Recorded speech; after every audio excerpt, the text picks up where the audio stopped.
तो सर एक चीज़ था यहाँ पे कि ये 9 दिन ही क्यों मनाया जाता है नवरात्रि?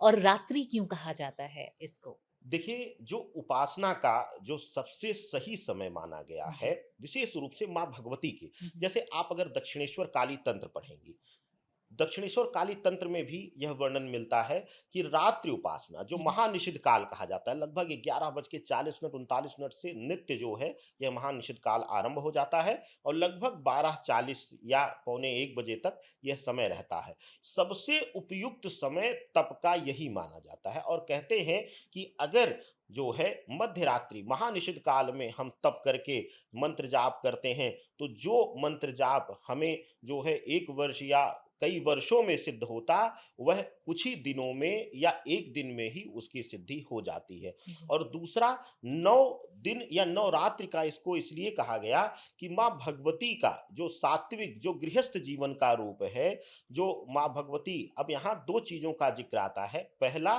माँ दुर्गा जो कि स्वयं माँ पार्वती कह लीजिए या हुँ। माँ सती का स्वरूप कह लीजिए, वही जो है नवदुर्गा का भी स्वरूप है। माँ गौरी का ही स्वरूप यह नवदुर्गा है। तो ऐसी अवस्था में यह गृहस्थ जीवन के लिए सबसे पूजनीय मानी जाती है।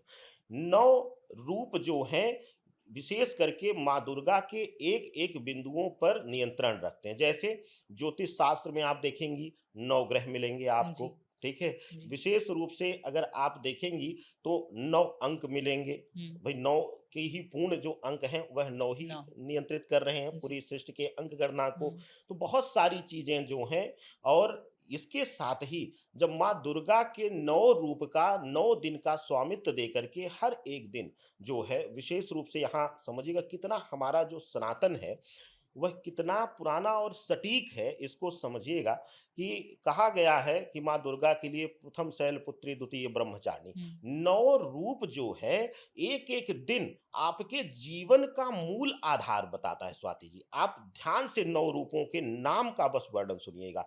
प्रथम शैलपुत्री, आप शैल की तरह यानी पहाड़ की तरह दृढ़ निश्चय करिए कि मुझे यही प्राप्त करना है। माँ भगवती के जो है आशीर्वाद को प्राप्त करना है या मुझे शिव को प्राप्त करना है। तो ऐसी अवस्था में पहले मुझे दृढ़ निश्चय करना होगा। माँ सिर्फ यह उनकी उपासना का नहीं समय है। यह सृष्टि में किसी भी चीज़ की प्राप्ति के लिए अगर आप लक्ष्य लेकर बढ़ रही हैं, उसके लिए यह 9 दिन जो हैं और नवरात्रियाँ जो हैं, आपको एक सीख देती हैं, एक सीढ़ी है, एक जो है वह पायदान है, एक-एक करके आप जो है अपने ईश्वर तक पहुँच सकती हैं, जी। उसकी सीख देती हैं। द्वितीय ब्रह्मचारिणी स्वरूप है।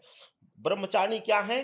अपने आप को ब्रह्मचर्य लेकर के यानी सभी चीज़ों का परित्याग करके, लोभ, काम सभी चीज़ों का परित्याग कर दिए, जिस चीज़ को लेकर के निश्चय करके हैं, उसी को लेकर के आगे बढ़िए। इसी तरीके से हर रूप अपने आप में चंद्रघंटा आप बताती हैं कि अपने जो लक्ष्य है उसका उद्घोष इतना करिए कि कोई अगर शत्रु भी हो, उसमें बाधा भी डाल रहा हो, तो वह जो है वह समाप्त हो जाए। इसी तरीके से माँ कुष्मांडा कहती हैं, वह सूर्य को तेज प्रदान करने वाली हैं। तो ऐसी अवस्था में माँ कुष्मांडा कहती हैं कि अपना तेज, अपना स्वरूप इतना बढ़ा लीजिए कि आपके समक्ष कोई टिक ही नहीं पाए। इसी तरीके से हर रूप जो है वह दर्शाता है एक-एक करके और इसी तरीके से माँ कालरात्रि हमारे सप्तम रूप को देकर के अष्टम रूप महागौरी और नवम जो है सिद्धिदात्री हुँ। यानी सिद्धि को दर्शाती हैं। एक-एक रूप हमारे जीवन में जो है वह 9 प्रकार से अपने जीवन में लक्ष्य सिद्धि को दर्शाता है और यही अंतिम स्वरूप जो माँ सिद्धिदात्री का है, उन्हीं का अंतिम लक्ष्य है यानी कि सिद्धि। सिद्धि क्या है?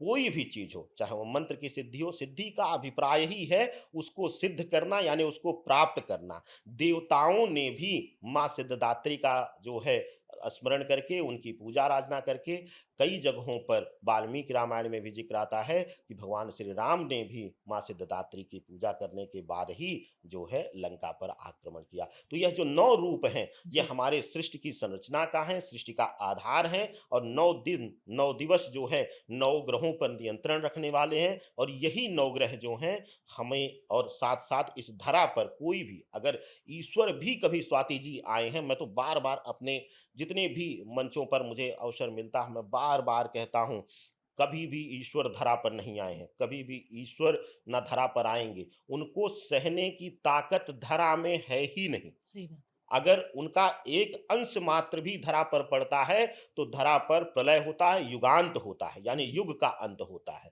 ऐसी अवस्था में उनका अंश मात्र आता है, उनका प्रतिबिंब आता है, जिनको हम भगवान श्री राम, भगवान कृष्ण या अनादि रूपों में जाने जाते हैं। जब वह प्रत्यक्ष अवतार लिए हैं तो क्षणिक मात्र में अपना लक्ष्य पूरा करके निकल गए हैं। जैसे आप नरसिंह अवतार का वर्णन देखिए या अनेकों अनेक उनके जो प्रत्यक्ष अवतार हैं, उनका जब वर्णन आप पढ़ेंगी शास्त्रों में तो देखेंगी वह तुरंत धरा से विलुप्त हो गए हैं। बस उस क्षणिक मात्र पे वह धरा को अपनी शक्ति प्रदान करके उस धरा पर आए हैं। तो आप देखिए कि यह नवरात्रि, यह 9 दिन नवरात्रि जो है तप की है, यज्ञ की है और अपने जीवन में कैसे हमें किसी चीज की सिद्धि पानी है, चाहे वह काम की सिद्धि हो, लक्ष्य की सिद्धि हो, किसी भी प्रकार की सिद्धि हो, वह मां नौ दुर्गा के इन 9 रूप में विद्यमान है। सिर्फ नाम गणना आप करेंगे तो आपके लिए अपने जीवन की सिद्धि और लक्ष्य प्राप्त हो जाएगा। क्या बात है!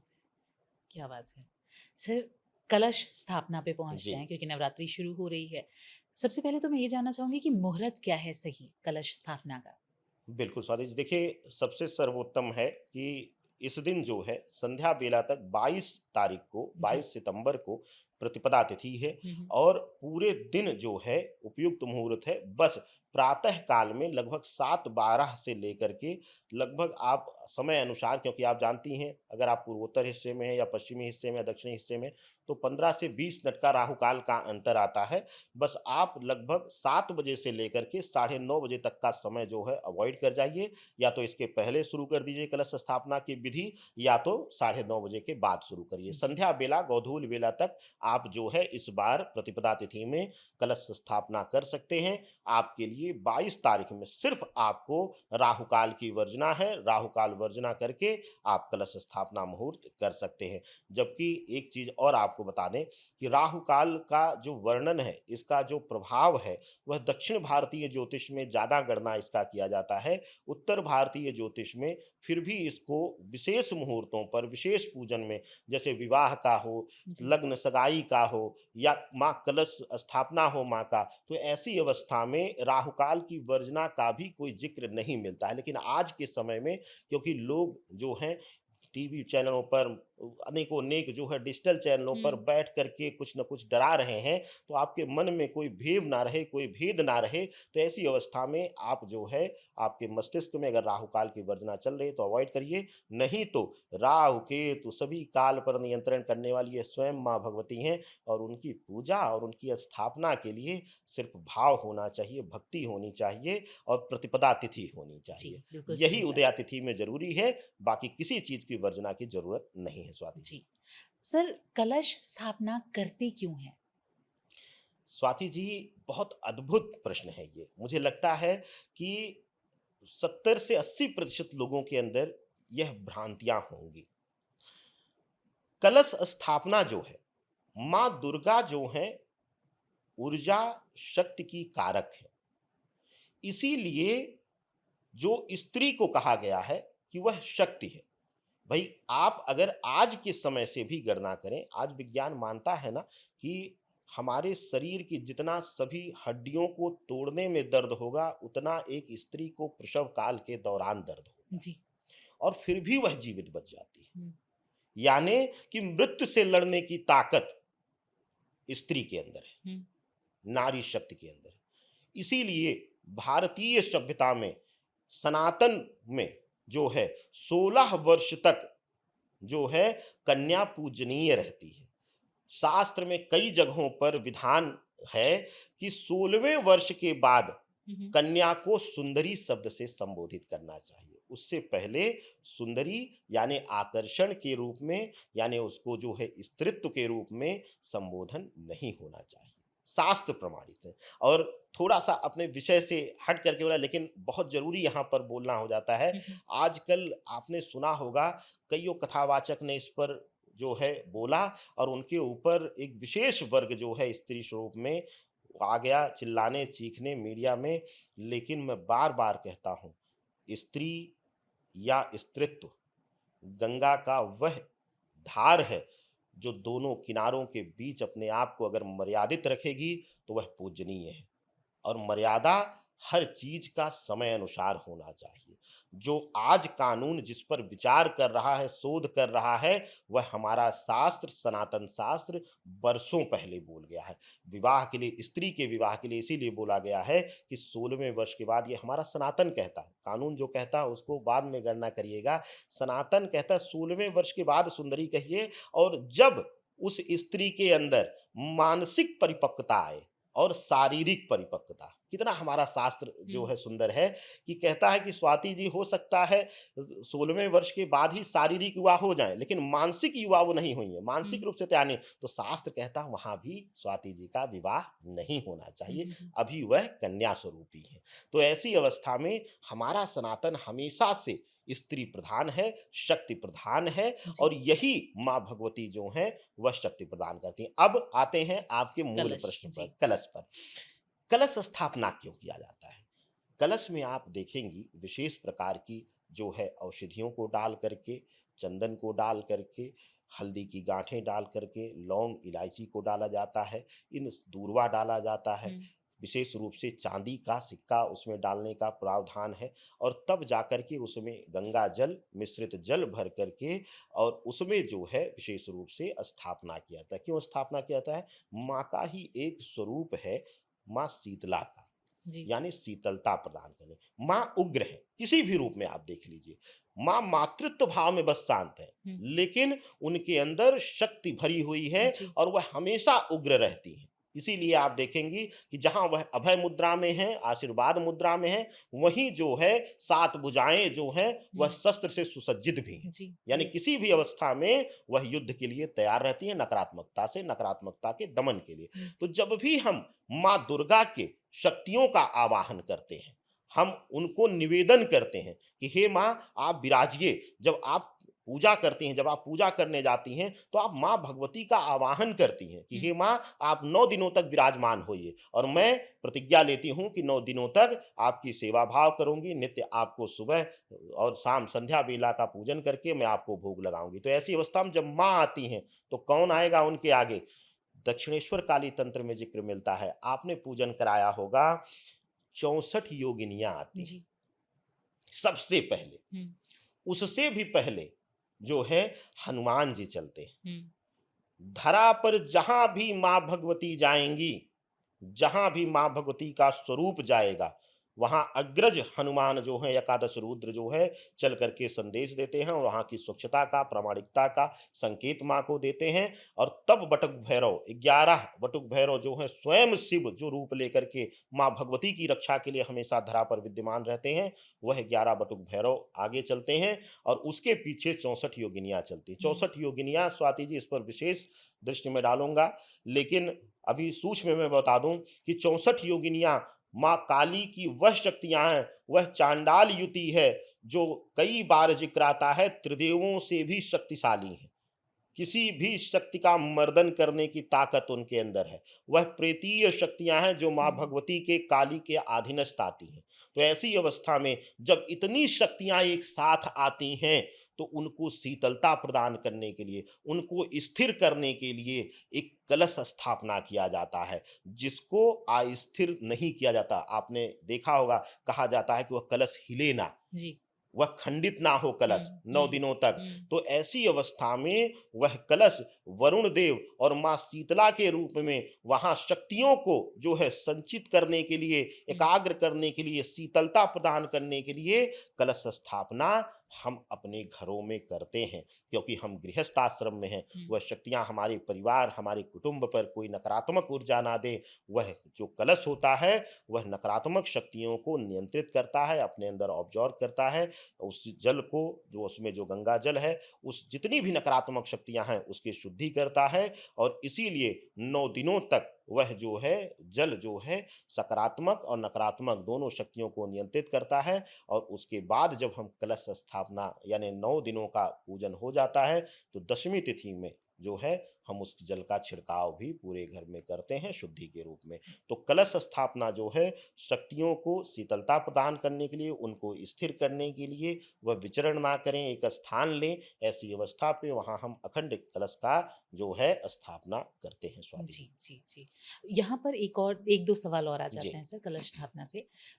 कई एक मैंने रील्स देखी हैं, उसमें ये कहा गया कि नवग्रह को प्रदर्शित करने वाले 9 अनाज पहले कलश में डालने चाहिए, फिर जी, स्थापना करनी चाहिए। इसके अलावा एक और मिथ क्या क्यूरियोसिटी है जी। जानने के लिए कि नारियल को खड़ा रखना चाहिए या उसको पट करके रखना चाहिए, कपड़े में लपेट के रखना चाहिए। बहुत सारे सवाल होते हैं। मैं चाहती हूँ कि इस पे एक आप क्लैरिटी दें। बिल्कुल, बहुत अच्छा प्रश्न है। रील्स से तो क्या बताऊँ आपको, लोग कहते हैं सोशल मीडिया ने जागृति फैलाई, लेकिन मैं तो बहुत बार कह चुका हूँ कि जागृति से ज़्यादा भ्रम फैलाया है। जी, बिल्कुल। सोशल मीडिया पर वास्तविक ज्ञान की कमी है, मिथ से भरा हुआ है और बहुत सारे भ्रम फैलाए जा रहे हैं।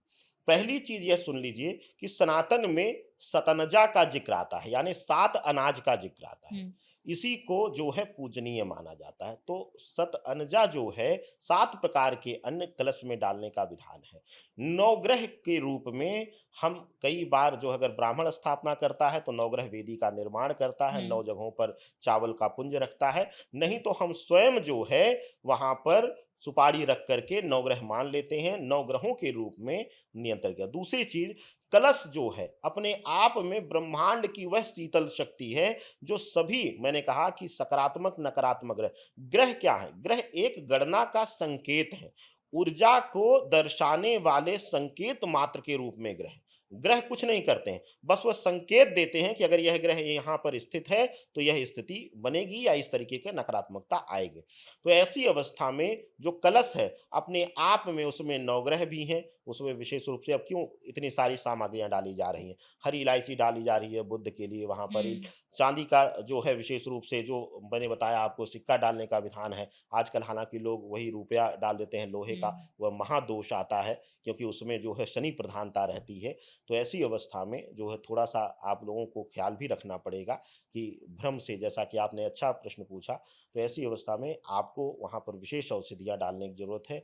चंदन उसमें मिलाया जाता है शिव की उपस्थिति। एक विशेष ध्यान दीजिएगा, कुछ मत डालिए। जहाँ माँ भगवती के रूप का वर्णन आ गया, जहाँ माँ सती के रूप का वर्णन आ गया, जहाँ जो है 10 महाविद्याओं का वर्णन आ गया, यानी जहाँ भी शक्ति शब्द आ गया, स्त्री रूप में, शक्ति की एक ही रूप है, माँ जगदम्बा, दुर्गा कह लीजिए, पराशक्ति कह लीजिए, कोई भी चीज़ कहिए, वह एक ही स्वरूप है, जड़ वही है, वट वृक्ष वही है, उनकी जो जड़ें हैं, वह अनेकोनेक रूप में विद्यमान हैं। तो ऐसी अवस्था में जहाँ माँ भगवती का नाम आएगा, वहाँ शिव स्थापना, शिव स्तुति, गणेश पूजन ज़रूर हो। जी। अगर वहाँ पर गणेश पूजन नहीं हो रहा है, वहाँ शिव स्तुति नहीं हो रही है, तो माँ वहाँ कभी भी विराजमान नहीं रहेंगी, वहाँ कभी भी आशीर्वाद नहीं दे सकती हैं। ये माँ ने अर्धनारीश्वर रूप दिखा करके जो है सनातन के ऋषि मुनियों को, जिनको अपनी विद्या पर अहंकार था, उनको भी एहसास कराया है कि अगर तुम अकेले शिव की प्राप्ति करना हुँ, चाहोगे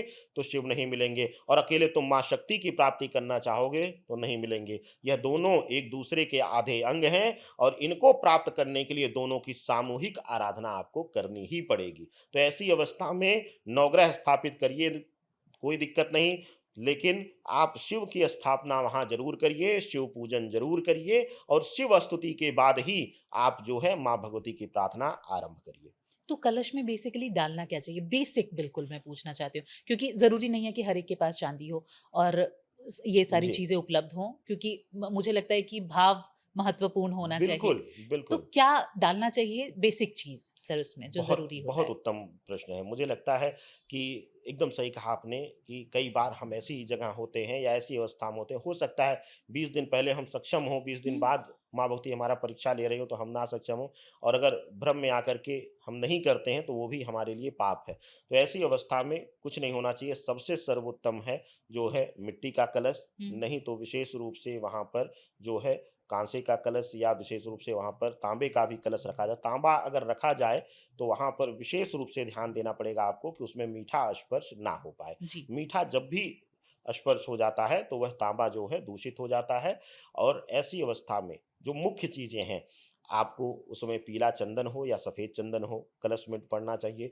सबसे पहले आपको गंगा जल डालना है, पीला चंदन या सफ़ेद चंदन डालना है। हल्दी की 7 या 9 गाँठें जो हैं, वह आसानी से सबको मिल जाएँगी, हुँ, वह डाल दीजिए। दूर्वा डाल दीजिए, हुँ, 1 सुपारी डाल दीजिए और साथ ही साथ जो है 9 लौंग और 9 इलायची, माँ के 9 रूप के नाम से उस कलश में भोग लग जाना चाहिए। जी। ये सभी डाल करके और ऊपर जो है आप रख करके उसका जो है ढक्कन लगा करके, जो कच्ची मिट्टी का जिस भी बर्तन से आपने रखा हो, उस पर जो भी अक्षय पात्र रखना चाहिए। अक्षय पात्र में कोई भी अनाज जो है वह भर करके रखा जाए, जो पूरी तरीके से जो पात्र हो वह भरा हुआ हो, पूर्ण पात्र हो, यानी वह अधूरा ना हो। अक्षय पात्र इसलिए कहा जाए है जिसमें क्षय ना हुआ हो, जो अधूरा ना हो, क्योंकि जब हम माँ से प्रार्थना करते हैं तो अक्षय वरदान के लिए जी। करते हैं, और उस पे रख करके या तो आप उसी के ऊपर दीपक स्थापना करें या फिर उसी पर नारियल रखें, दोनों का विधान है। हुँ। नारियल जैसा कि आपने पूछा खड़ा रख सकते हैं या पर कोई बंधन नहीं है। नारियल एक वहाँ पर माँ दुर्गा के शक्ति के सहायक के रूप में, जीव के रूप में है, प्रतिबिंब है, उनके भोग के रूप में है, क्योंकि यजुर्वेद के अनुसार जो है वह हमारे सनातन में माँ भगवती का यह जो सात्विक 9 रूप हैं, इनमें बलि विधान का, जीव बलि का कोई भी जिक्र नहीं, बल्कि यजुर्वेद जो है साफ-साफ कहता है कि बलि सर्वत्र वर्जते, यानी कि हुँ। जीव बलि जो है वह सर्वत्र वर्जना है। किसी भी जीव की हत्या हमारे वेदों में उसका जो है सपोर्ट नहीं किया गया है, उसको जो है महापाप की श्रेणी में रखा गया है। तो जीव की जगह किन-किन चीज़ों का बलि विधान है? नारियल का विधान है, जायफल का विधान है, हुँ। साथ ही साथ जो है विशेष रूप से कुष्मांडा को, माँ कुष्मांडा को कुम्हड़े की बलि यानी सीताफल की बलि का हुँ। विधान है। तो नारियल जो है एक जीव मात्र के रूप में रक्षक है, चाहे उसको वहाँ पर भगवान शिव के अंश मात्र को ले लीजिए या बलि के रूप में ले लीजिए, तो उसको किसी भी रूप में रखा जा सकता है, और नंगा वैसे ही नहीं रखा जाता, उसपे या तो कलावा बाँधिए कलावा। या तो उसपे चुनरी का लेपन जी। करके, उसमें वस्त्र लगा करके, लाल या पीला वस्त्र लपेट करके तभी उसको रखा जाए, यह सबसे सर्वोत्तम तरीका है स्वाति जी।